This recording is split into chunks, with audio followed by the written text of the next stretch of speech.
So I like to use concealer as my eyeshadow primer just because I already use it to clean underneath my brow, so it just makes sense for me to go ahead and blend one whole single thing.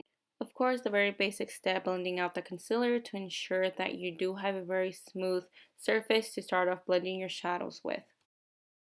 So as you can see, I already prepped and primed my eyelids. Of course, I'm going to be setting it. I already started my face because the main focus of today will be the eye look. That's what I want you guys to learn, basically the technique that I'm using for this eye look. So I'm going to go ahead and continue, and I'm just going to grab some of my setting powder from here and just set the concealer. So for my transition shade, I'm going to be taking this shade over here from the Dream Street Colourpop and Kathleen Light's collaboration. This shade here does remind me of a couple like Makeup Cake Peach Smoothie, if you have that one, or the Anastasia Beverly Hills Orange Soda. Those are really nice shades that you can use as a transition for your crease. This look is going to be very simple with the shadows that I'm going to be using. The only difficult part about it will be the colorful eyeliner that I'm going to be incorporating, but other than that, this look should be simple, and you can use any shades you like. I mean, you can go with what I'm using, or you can definitely follow the same steps but with different colors.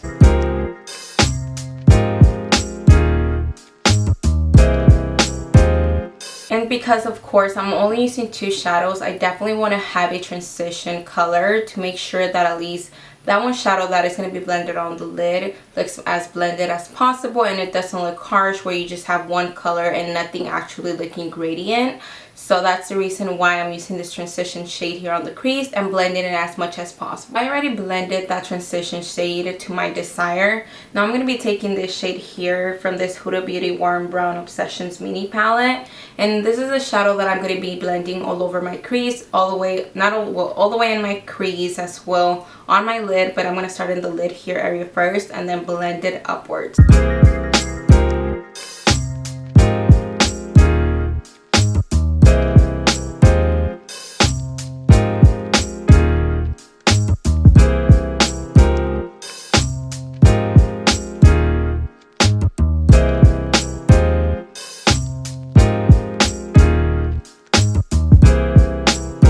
That step was very simple, just starting on the lid, blending there, and then working your way upwards towards the crease. Now I'm going to be taking the same brush that I started with no additional product. I'm going to be blending out any harshness, for instance.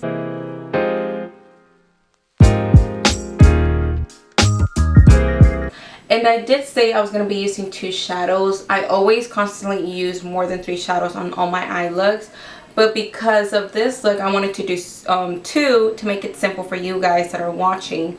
But again, I want a little bit more definition, so I am going to be taking a 3rd shade, a little bit darker than the one I used, and it's going to be this one right here. Like I mentioned previously, I want more definition on my eyes, so I am going to be taking this shade here.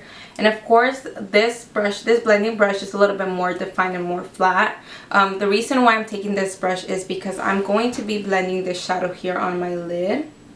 Just back and forth and in the crease. I don't want to take it up high too much, but I do want to focus the definition on the lid and in the crease. Not outer, but in the crease.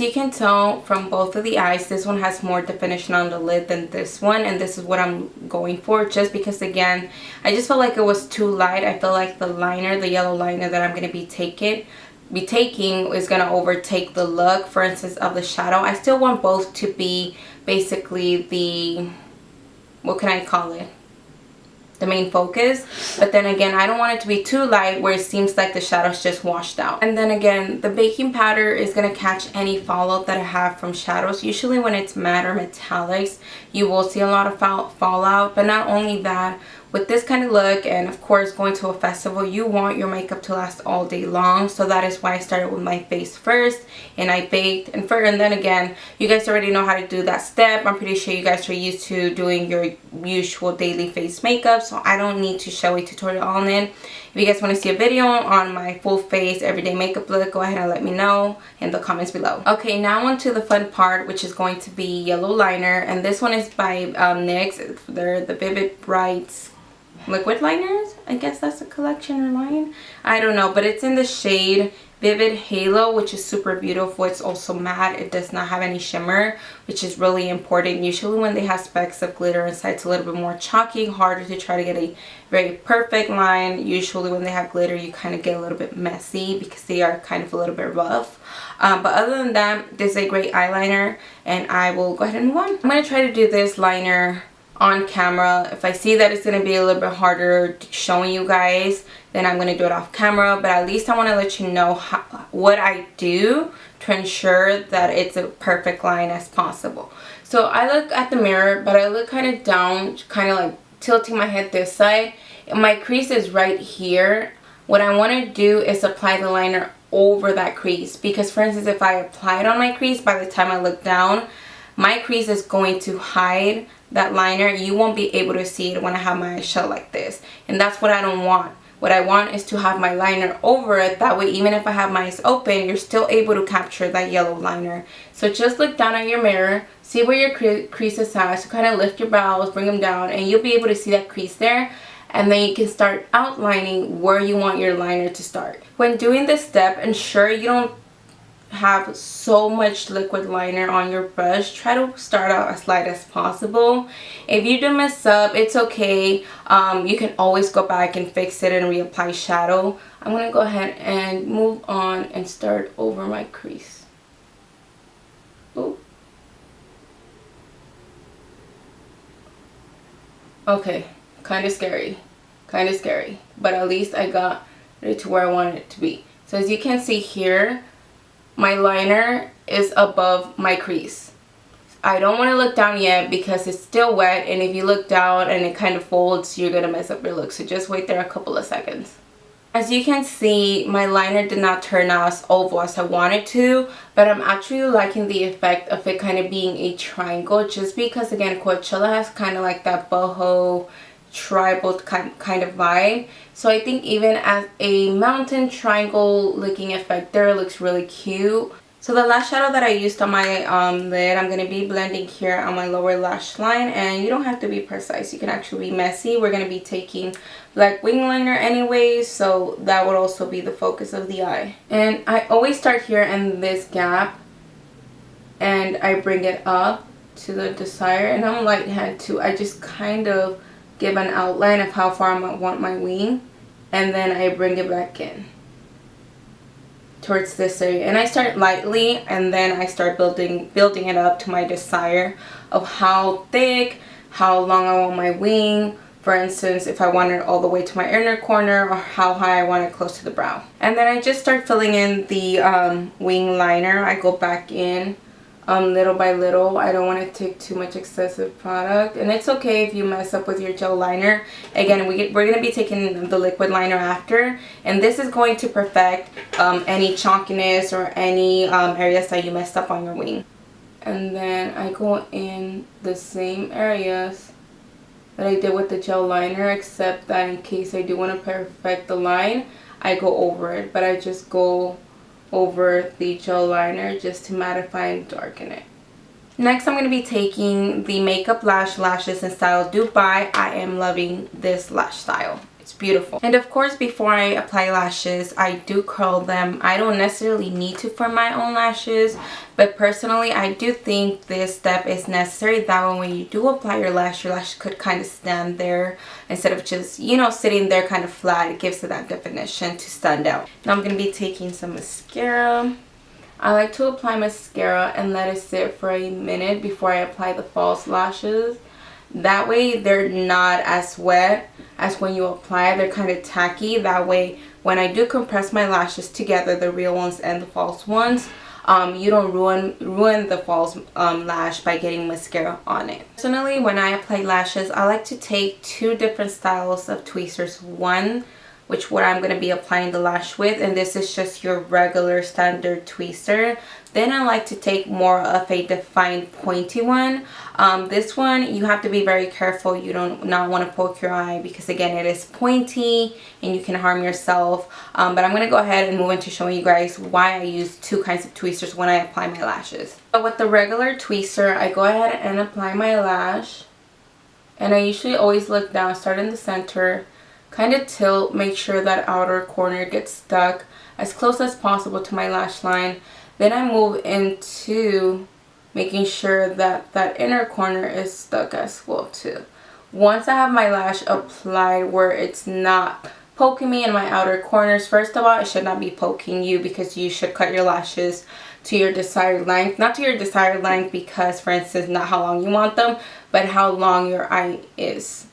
And you go with an eye shape there. Okay, so now, again, I already applied it, and I'm going to be taking the other tweezer, the pointy one, and I'm going to be compressing the fake lashes and my real lashes together. Make sure you're really careful with this step here, because again, you can harm yourself and poke your eye if you're not paying attention.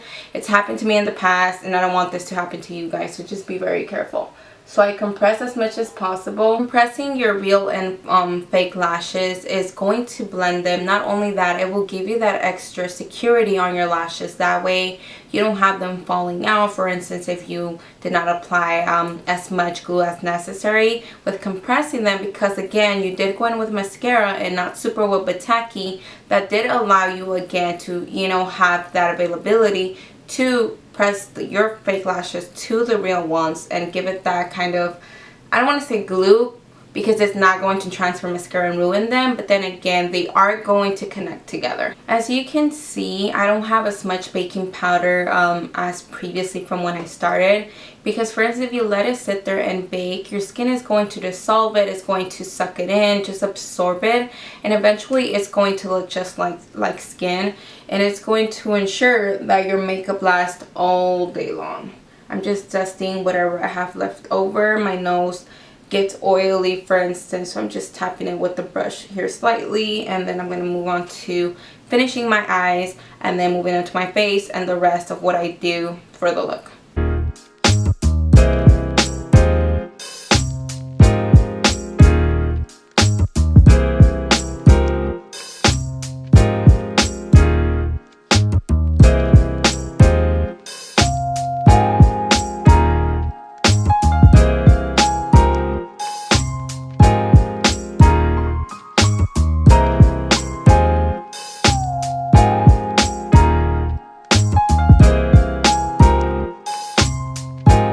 Moving on to the fun part, which is going to be using both of the liquid liners. The white liner, I am going to be creating dots over my brows, and this is how I do it. So usually I don't take extra product, and I start here in the inner area, just dot it and move along.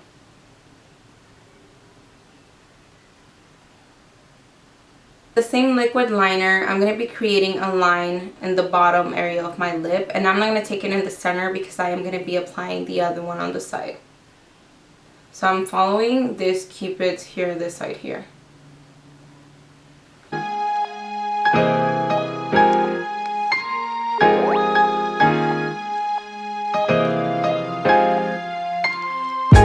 So moving on to glitter, I am going to be using this Urban Decay Heavy Metal. And because this glitter already has a wand, what I'm going to be doing is, as soon as I find a mirror, is creating kind of water drops. Not water drops, but kind of like driplets. Like, I start in the center, and then I do small ones on the outer area, the inner area, and you just continue. You kind of just wiggle the wand when you're applying it. So you can see, this is going to give that shine towards that look. We're going to move on to applying stars, which is the fun part. This is kind of like a confetti one. It has different sizes. I got this on Amazon. Every product that I'm using here, I will list it, of course, in the description box. I already applied lash glue onto the star, and it's a very small size, not too over exaggerated. You want to apply, already applied lash glue onto the star, and it's a very small size, not too over exaggerated. Okay, so I'm going to be centering the star here on the first glitter line that I drew there. Now taking a smaller version of the star, and I'm applying it on the outer glitter line there. And for the hair look, I'm going to do something very quick. I already braided a little strand here. I don't have a rubber band. I'm going to be using this scrunchie here. It's hella big. I did 2 quick braids just for the sake of the video. I have these cute little hoops here that I'm going to be applying on them. So first, taking a super cute leaf one, the ends I do want to twist them away from each other, not separated outwards, but just kind of twist them to the sides. And then I'm going to be taking them and just here connecting it to the braid and just twisting it back, and you see how cute that hangs on there, super cute. And moving on to the next one, I'm going to do the same thing. Just stick it in the braid and then twist it back, and you see how cute that hangs. Whoop, I feel like I didn't apply it right, but it's here. Okay, so there you have it. This is the final look. I wanted to do something super simple with eyeshadows. Mainly the focus was, of course, the extra little details on the face that were going to stand out, and also the hair. If you guys want to see a hair tutorial for Coachella, go ahead and let me know. I will leave, of course, all of my social medias in the description box, along with all the items I use for this tutorial. So go ahead and let me know. Again, if you think this is too much, you can either take or put or input even more if you like to. I also purchased gold leaf that I wanted to use. I might be creating another look before Coachella. Might not be gold, it might be something else, but go ahead and let me know, guys. Send me inspiration so I can have. But I hope you guys like this look and learned a little bit more than just this look, but my techniques that I use for lashes and whatnot.